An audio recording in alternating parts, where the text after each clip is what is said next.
live in interesting times. Today's stories. Ontario opens in-person classrooms amid increase in COVID-19 cases. Health Minister announced a new alert system for COVID-19 in Quebec. Banquet halls ordered to close in BC. Vancouver residents show support for the Vancouver Aquarium.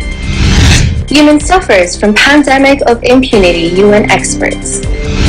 Californian firefighters battle wildfire under orange sky. Honolulu extends stay-at-home order. Hawaii launches relief programs for renters. In sports, Vancouver Canucks head coach and GM address the future of the organization. And the Miami Heat advance to Eastern Conference Finals. Hello everyone, you're watching Eagle News International from Canada. I'm Tiffany Elisasas reporting from Calgary, Alberta, bringing you stories from across the globe.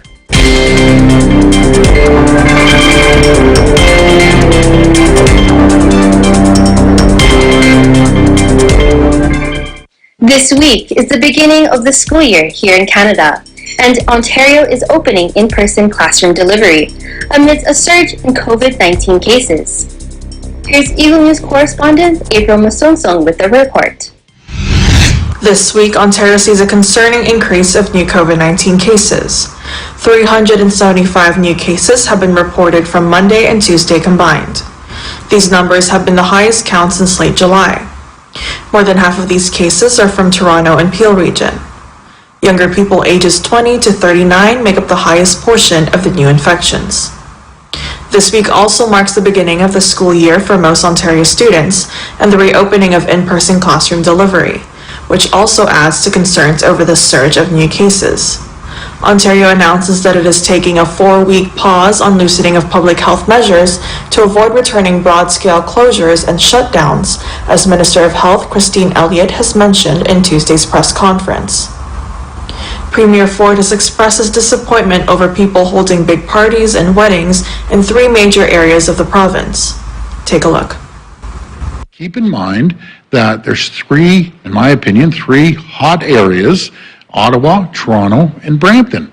And I can't emphasize it enough that we can't have these big parties. We can't have the big weddings. I understand a lot of cultures have massive weddings. They're bringing families from all over the world. You just can't do it. Simple, postpone your wedding, get married in a small group, but you can't have these big gatherings. When asked about putting some areas back in stage 2 if the numbers keep going up, this is what the Premier had to say. Well, again, I would consult with Dr. Williams and his entire team. We aren't there yet, but if it just keeps creeping and people are ignoring the guidelines and the protocols, come on, guys, we have gone through everything together as a team, and you can't let your guard down now. Dr. David Williams, Ontario's Chief Medical Officer of Health, warns of the realities of a second wave. And you're going to have to be more and more careful in the next number of weeks, especially as we go into this time. You've heard the predictions about second waves, and you see that other countries are experiencing that at this time. It's not just talk, it can actually happen. And if everybody starts to slide, then you end up with a second wave. As of Thursday, and as reported by Minister of Health Christine Elliott, there are 170 new COVID-19 cases in Ontario, and there are no new deaths reported. Toronto reports 55 new cases, with 28 in York, 22 in Peel, and 12 from Ottawa. In Toronto, April Masongsong, Eagle News. We live in interesting times. Thank you, April. Now we head over to Quebec. Health Minister announced a new alert system for COVID-19 in Quebec. Eagle News correspondent Andre Lechois reports. Quebec Health Minister announced a new alert system for COVID-19 in Quebec, and stiff fines will be implemented in some region in Quebec to people not wearing their mask in yellow zones. As Quebec is preparing for a second wave, more measures will take place in yellow zones in the province of Quebec. With more stiff fines will be implemented, Quebec Minister François Legault says, in the provision of a second wave, the government of Quebec will take action and decisions in the next months to come. I do not accept the fact that some people get together and some have the virus and take that risk without social distance, without people knowing about their health or having COVID-19, says Legault. People go in public places and gatherings without notifying anyone that they are sick and give the virus to everyone or anyone that come close to them in contact. It is time to react on them and follow up on stiff fines to anybody that does not comply with the rules of the pandemic, says Premier Legault. Starting on this coming Saturday, in all Quebec public places, anyone who refuses to wear a mask inside any public places and do not respect the measures of the pandemic will get a report and a very big fine from the police and may go to court. Those measures will be applied, especially in the yellow zones, with more severe and closing some of the bars and area with no social distance. It is time to be more vigilant and not to keep our guards down, says Premier Legault. Nobody wants to go back to become confined like we did in last spring. That is why I have to prepare a new system to alert and intervene in some of the region with 4 levels to follow the evaluate on each case depending on the COVID situation in the region. Minister Legault says that we are responsible of our actions to not to go around and spread the virus in the communities and at home, says Premier Legault. This is André Lajoie in Ottawa, Canada. We live an interesting time. Thank you, Andre. COVID-19 is still ever present here in Canada, despite the quarantine efforts the government placed only a few months ago. As we head over to BC, Eagle News correspondent Vanessa De La Cruz talks about the COVID-19 situation in BC. Vanessa? There has been an increase in the number of cases of COVID-19 in BC, with a growing number of cases in the youth population.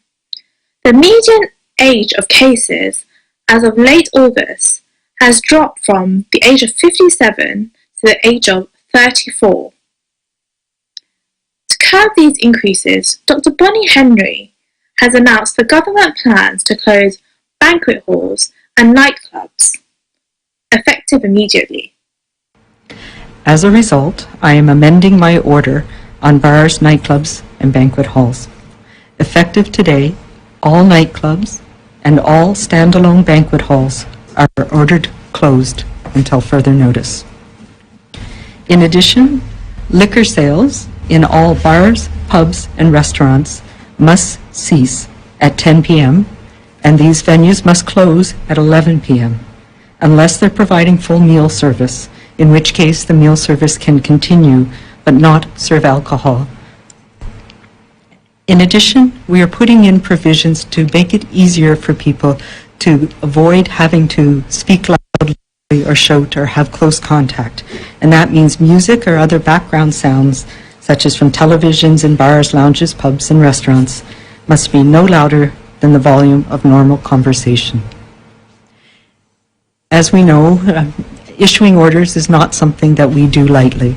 It is our last resort, and we have spent quite a lot of time working with industry, within the banquet halls, in the nightclubs, to try and put in measures that will protect people from this virus, and will protect our communities from people spreading it and inadvertently bringing it home or bringing it to their workplace, bringing it to other parts of our community. And we have managed to do that through the summer. But as our cases are climbing, as we are starting to move into the important parts of our community that we need to support, moving into respiratory season in the fall, we need to make some changes to reduce the risks of these environments. It will be a really hard time for those businesses. However, to limit the rising cases, the BC government believes the orders will help limit the spread of COVID-19. As the long weekend had passed, 429 new cases were noted, which is why it's very important to limit the spread across the region.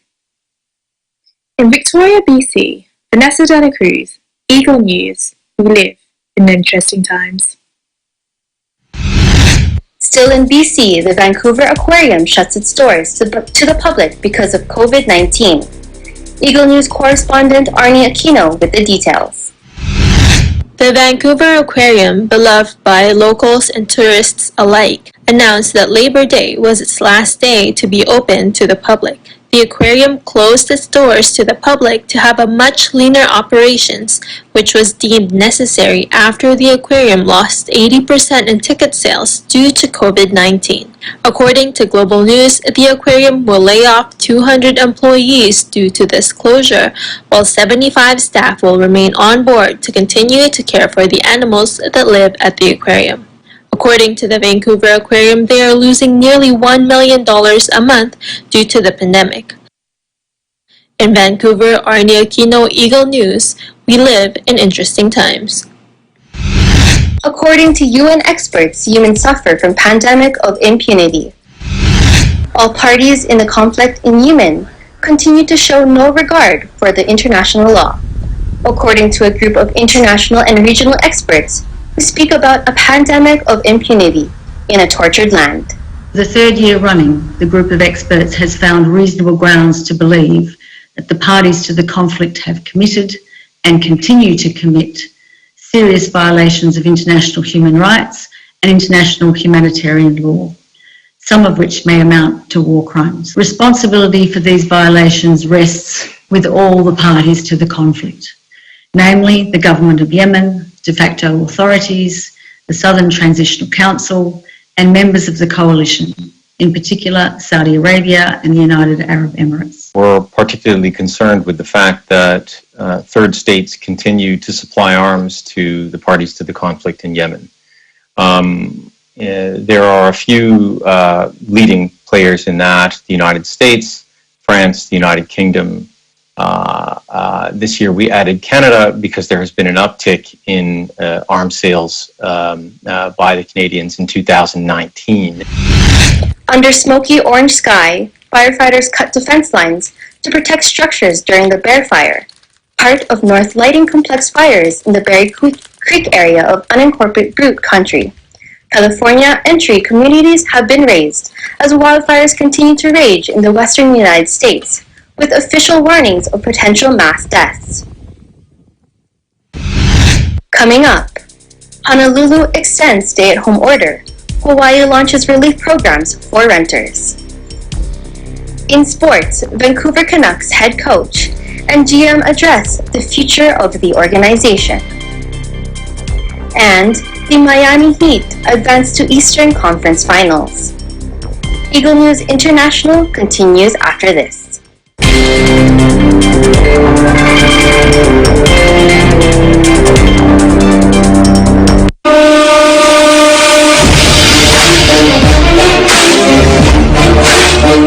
Hindi nyo man siya makuha ngayon, for sure darating yung time. Kung sino man mag-a-advance, congrats. Baunin nyo tong experience na to na maging inspirasyon sa inyo, no? Give it on. Ang winner ng ating first weekly qualifiers ay walang iba kundi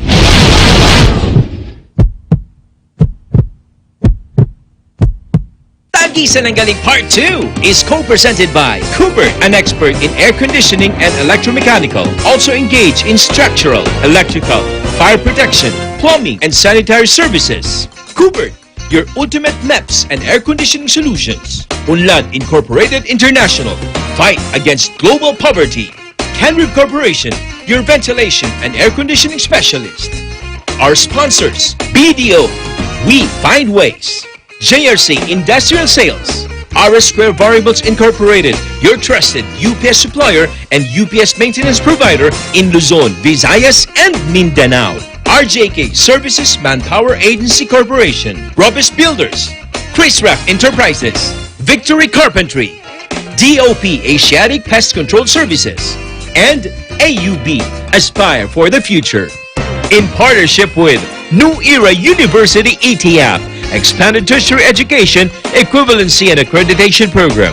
Embrace Cafe, we embrace differently abled persons.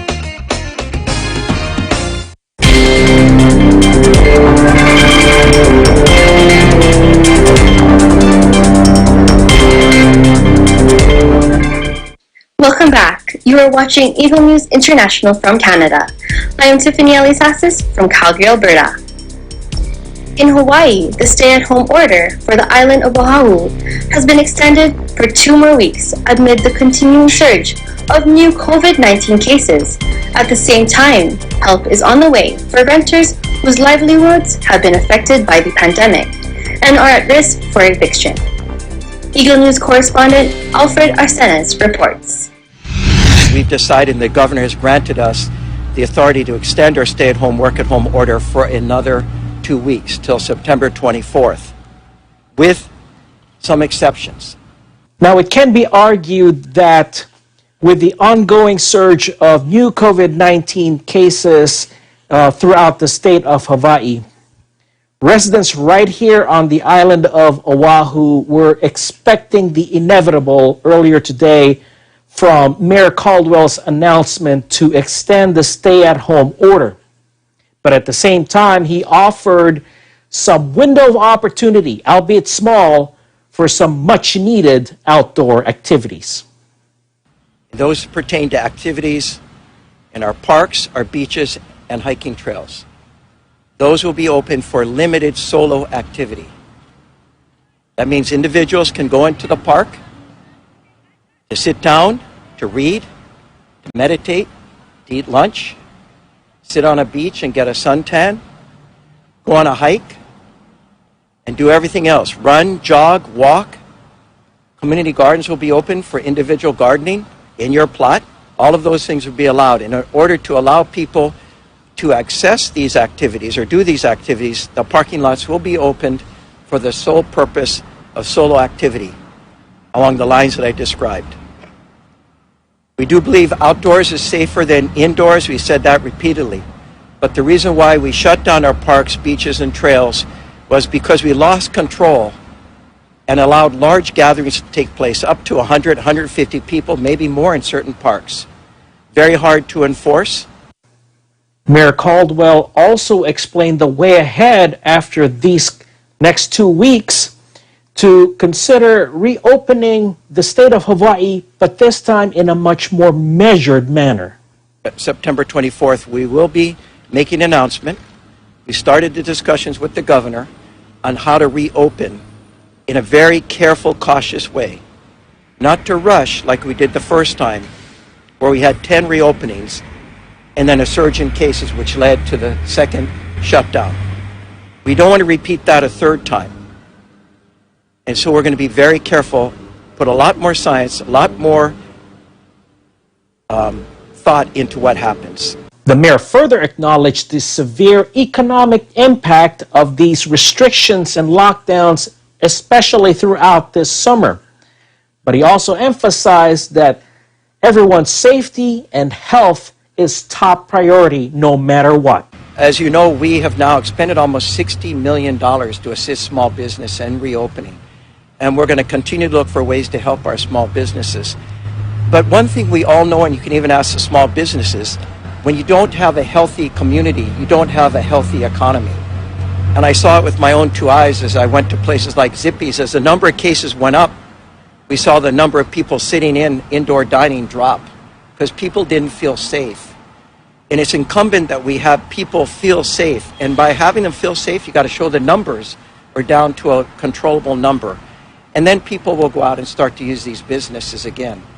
Meanwhile, at the state level, Governor David Ige launched the Rent Relief and Housing Assistance Program, which is designed to provide financial assistance and counseling for renters who may have had a reduction in income due to unemployment or reduced hours due to the pandemic and are at risk of being evicted. $50 million out of the CARES Act has been appropriated for the first phase of this program. More information is available at the website hihousinghelp.com.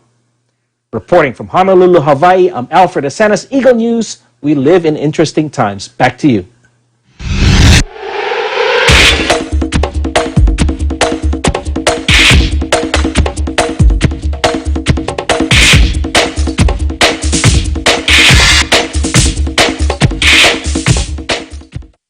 Now in sports, the Vancouver Canucks head coach and general manager addressed the media regarding the future of the organization. ABC Sports correspondent Anthony Sevilla with more. The Vancouver Canucks were just a game shy of reaching the Western Conference Finals for the first time since the 2011 season, after they were eliminated by the Vegas Golden Knights in a heartbreaking Game 7 loss.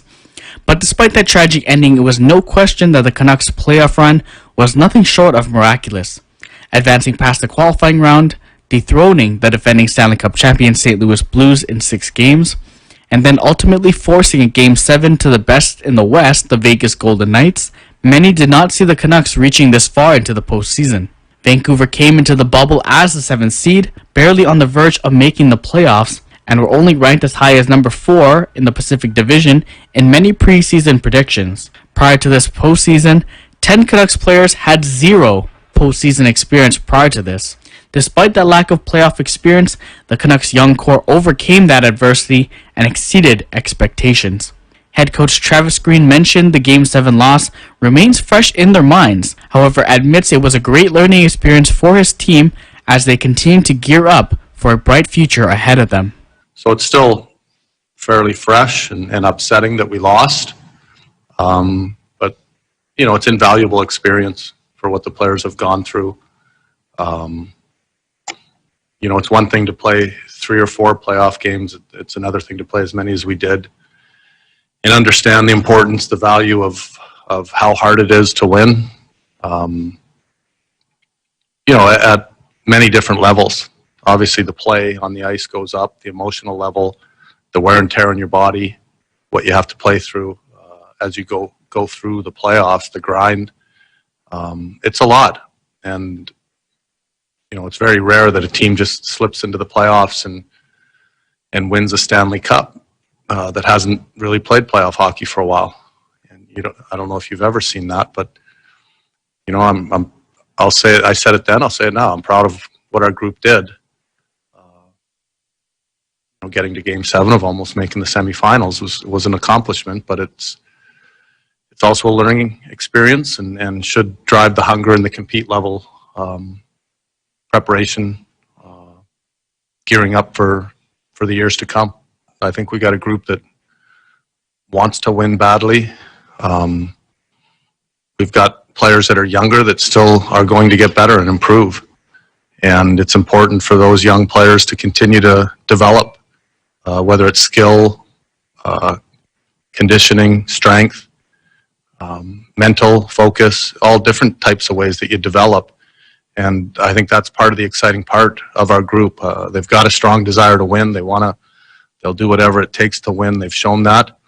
And, you know, they're going to continue to develop and get better. And we've been talking about that for, seems like a while in the city. And, you know, you can't just stay the same. You've got to improve to get better and continue to improve every year. With their season finally over, the Canucks front office turned their direction to a rather odd but busy off-season ahead of them, with the expiring contract of their all-star goalie Jacob Markstrom and the emergence of Thatcher Demko. Who will Vancouver consider keeping and or trading? We, like Travis, is a big believer in having 2 good goalies. With the travel schedule that we have during the regular season, I believe that, you know, we need to have 2 good goalies. So it was nice, though, to see him get a chance and him rise to the occasion. We've spent a lot of time with his development as a player, and I know Ian Clark's worked really hard with him, and so for him to come in and see him play that well, I think was good for everybody involved. The Canucks will also look to make an impact this coming NHL draft, despite not holding a first or second round pick. Vancouver traded those picks away in acquiring top 6 forward Tyler Toffoli last trade deadline.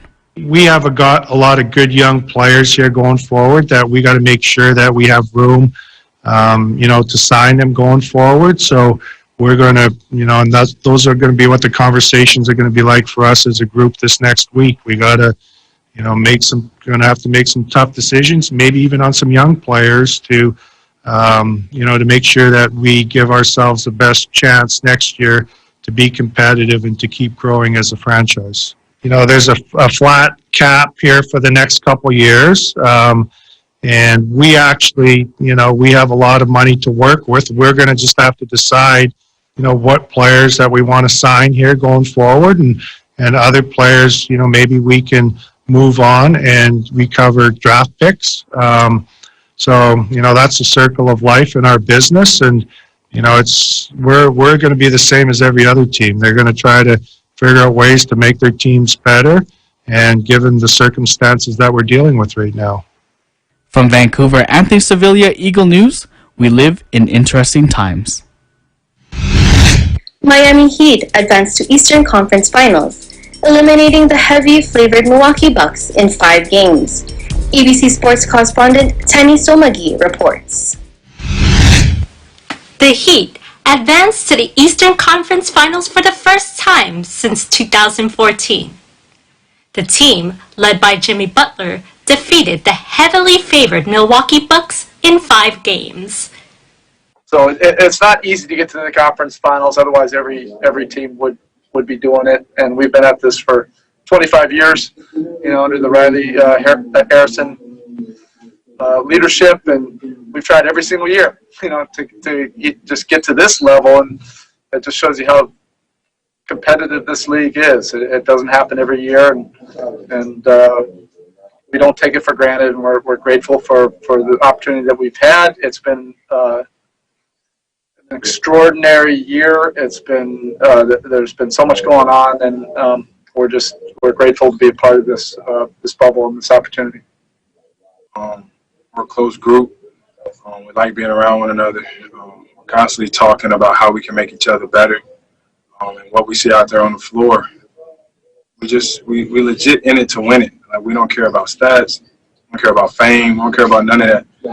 All that we all care about is winning a championship. And I'm telling you, that's why we're playing the style of basketball we're playing right now. I've never been there, but I'm confident going into it. Obviously, you don't know what to expect, especially me as a rookie, and our team. We have a lot of guys who haven't been there, so we're just taking it one day at a time.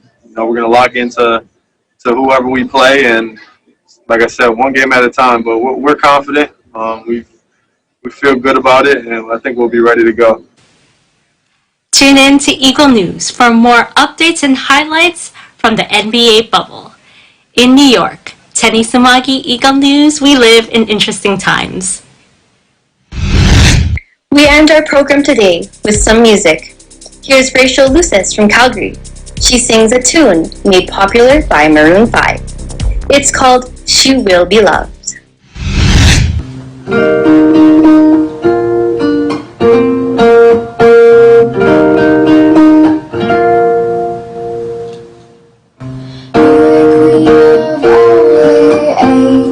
She had some trouble with herself. He was always there to help her. She always belonged to someone else. I drove for miles and miles and wound up at your door.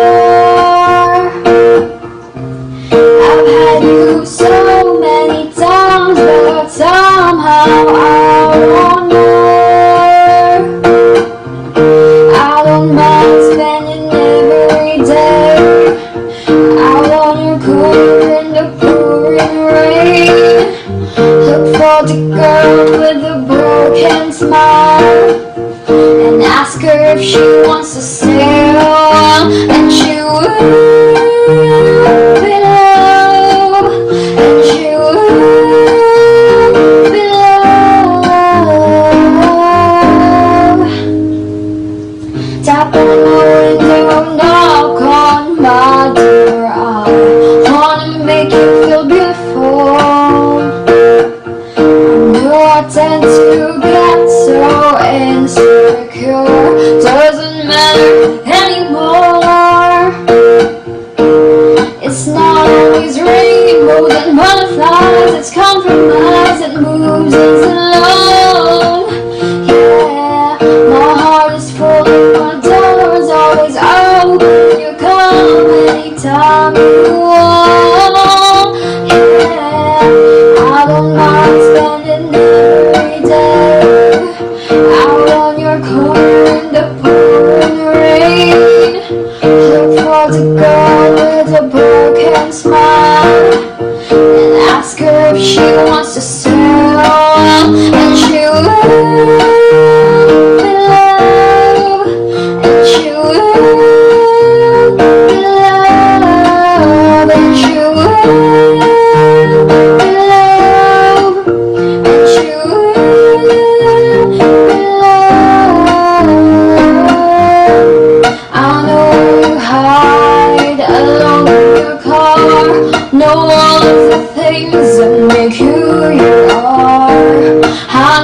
goodbye means nothing at all. Comes back and begs me, catch her every time she falls. Yeah, tap on my window, knock on my door. I wanna make you feel beautiful. That's our program for today. Join us next week as we bring stories that matter to you. Visit our website at eaglenews.net and eaglenewslive.com. Follow us on Twitter at twitter.com/eaglenews and on Facebook at facebook.com/eaglenews. Thank you for watching. I am Tiffany Alisasis. We live in interesting times.